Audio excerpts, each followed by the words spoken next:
Menjadi salah satu pembicara dalam forum World Leaders Summit on Forest and Land Use, Presiden Joko Widodo berbagi kiat keberhasilan Indonesia terkait pengelolaan iklim melalui aksi iklim dalam konteks pembangunan berkelanjutan.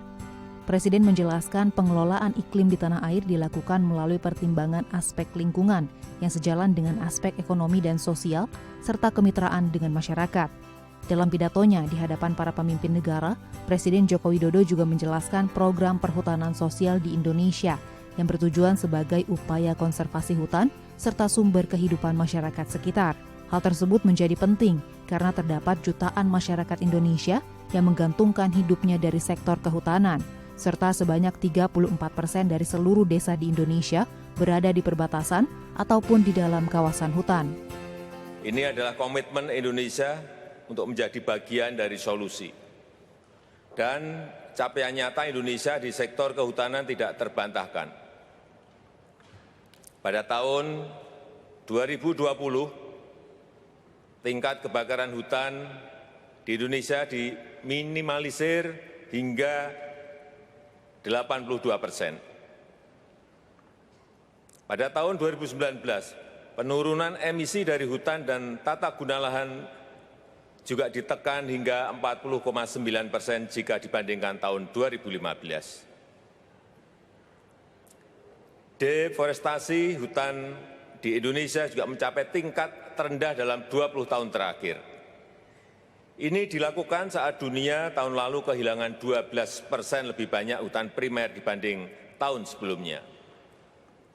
Dan ketika banyak negara justru mengalami kebakaran hutan dan lahan terbesar sepanjang sejarah.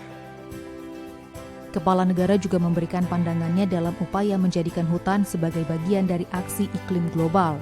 Presiden mengklaim pengelolaan hutan secara berkelanjutan telah membuahkan hasil bagi Indonesia.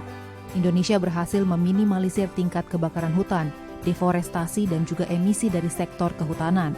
Hal ini berhasil dilakukan dengan mengubah paradigma dari manajemen produk hutan menjadi manajemen lanskap hutan, sehingga pengelolaan area hutan menjadi lebih menyeluruh.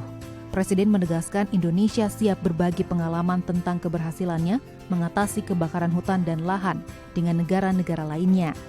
Sebagai negara yang memiliki lebih dari 20% total area mangrove dunia, Indonesia juga melakukan restorasi ekosistem mangrove yang berperan dalam menyerap dan menyimpan karbon.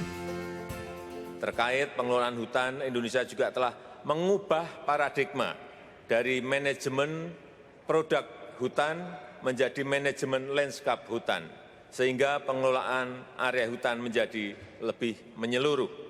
Selain itu, Indonesia juga melakukan restorasi ekosistem mangrove, hutan mangrove yang berperan dalam menyerap dan menyimpan karbon. Indonesia memiliki lebih dari 20% total area mangrove dunia, 3,3 juta hektar hutan mangrove di Indonesia, terbesar di dunia. Lebih lanjut, Presiden menilai mekanisme sertifikasi, standar produksi, dan mekanisme insentif akan mendorong pengelolaan hutan yang berkelanjutan, bahkan berdampak pada kesejahteraan, khususnya petani kecil. Presiden juga memandang perlunya mobilisasi dukungan pendanaan dan teknologi bagi negara berkembang, serta mendorong komitmen dari seluruh negara dalam pengelolaan iklim global melalui aksi nyata, bukan retorika. 90% penduduk dunia yang hidup dalam kemiskinan ekstrim bergantung pada hutan. Penyalahgunaan isu climate change sebagai hambatan perdagangan adalah kesalahan besar.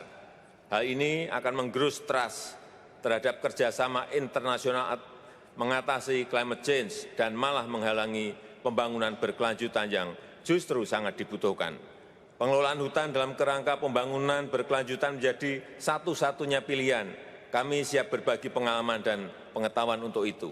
Mari kita kelola hutan yang pro-environment, pro-development, dan people-centered.